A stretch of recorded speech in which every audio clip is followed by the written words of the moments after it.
I've been in the audio industry for many years. I've always had a passion for music and sound and speakers.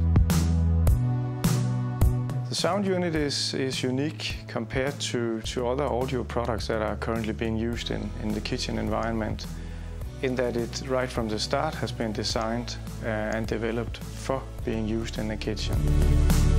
The drivers are arranged in what we call a Dapolito configuration, which is known from certain high-end speakers. What it does in this context is that it actually widens up the dispersion, filling the kitchen with sound. So no matter where you are and how you move around in the kitchen, the sound stage will still be the same. If you compare this sound unit to a traditional DOC, for example, this one has some volume to work with. It integrates nicely between two cabinets, and the sound performance is really uncomparable to any DOC.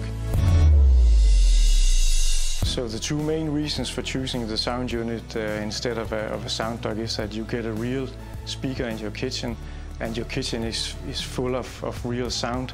Secondly, because the way it mounts between two cabinets on the wall, you preserve your workspace so you can cook instead of splashing ketchup on your speaker.